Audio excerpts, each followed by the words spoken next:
নিজের হাতে প্রথমবার কলিজা ভুনা করলাম, তাও আবার করেছি আপুর কাছ থেকে শিখে শিখে। আপু দাঁড়িয়ে থেকে এটা শিখিয়ে দিল, ভাবলাম আপনাদের সাথেও একটু শেয়ার করি। এইখানে কলিজা সিদ্ধ করতে দিয়েছি লবণ দিয়ে, তারপরে সিদ্ধ করা হয়ে গিয়েছে পরে এরকম টুকরো করে কেটে নিয়েছি। সম্পূর্ণ কলিজাটাকে টুকরো করে কেটে আবার সব ভালো করে ধুয়ে নিয়েছি। আর এই যে এরকম ছোট টুকরো করে আলু দিব এর মধ্যে। কলিজা ভুনায় এরকম ছোট টুকরো করে আলু দিলে খেতে একটু বেশি মজা লাগে আমার কাছে মনে হয়।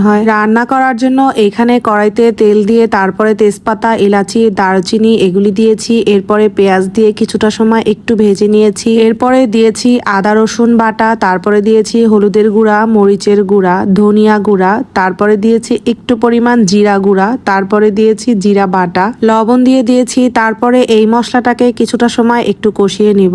এইখানে যা যা উপকরণ দিয়েছি সবকিছুই আপুর কাছ থেকে জিজ্ঞেস করে করে নিয়েছি। আসলে শেখার তো কোনো বয়স হয় না, তাই না? সবার কাছ থেকেই সবসময় শিখে নেওয়া যায়, এটাই তো স্বাভাবিক। রান্না হচ্ছে একটা শিল্প, কারো হাতে রান্নাটা একভাবে হয়, আরেকজনের হাতে আরেক রকম করে হয়, এইরকম করেই তো হয়ে থাকে। তবে মশলার উপরেই সবকিছু আসলে ডিপেন্ড করে। যাই হোক, এইদিকে আমার মশলাটা কষানো হয়ে গিয়েছে, তারপরে কিন্তু আমি কলিজাগুলিকে দিয়ে দিয়েছি, দিয়ে আবার এটাকে কিছুটা সময় কষিয়ে নিয়েছি। আর এগুলি সবই আমি আপুর কাছ থেকে জিজ্ঞেস করে নিচ্ছি। কিছুক্ষণ সময় আমার কলিজাটা যখন কষানো হয়ে গিয়েছে, তারপরে আমি আবার আলুর টুকরোগুলিকে দিয়ে দিচ্ছি। এখন হচ্ছে ভালো করে এটাকে একটু সময় নিয়ে কষিয়ে নিব, তেল বের হওয়া পর্যন্ত। ছোটবেলা থেকেই আম্মু আপুর রান্না খেয়ে সব সময় অভ্যস্ত। আসলে এখন একটু একটু করে শিখতেছি সবকিছুই। ইনশাল্লাহ একদিন আমিও সবকিছুই পেরে যাব।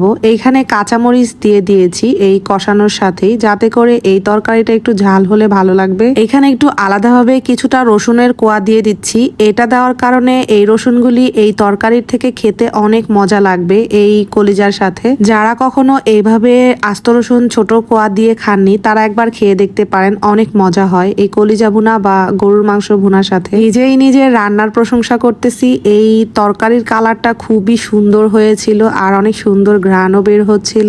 আমি আজকে এই রান্নাটা করতাম না, কিন্তু পরে আপু বলল যে আমারও তো শিখতে হবে, তাই ভাবলাম যে হ্যাঁ আমি আজকে করি। তারপর আমি করতে চলে আসি। তবে আপুকে বললাম দাঁড়িয়ে শিখিয়ে দেওয়ার জন্য।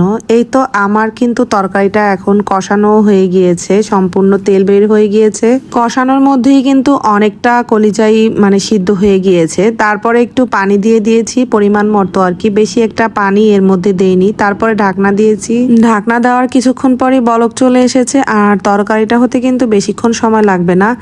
আর যেহেতু এইটা হচ্ছে প্রথমেই সিদ্ধ করে নেওয়া হয়, সিদ্ধ করতে দিলে তখনই অনেকটা কিন্তু সিদ্ধ হয়ে যায়। আমার কিন্তু এখানে কলিজা ভুনাটা রান্না করা হয়ে গিয়েছে। এই যে এইরকম মাখা মাখা ঝোল ছিল, আর এরকম অবস্থায় আমি এখন নামিয়ে নিয়েছি।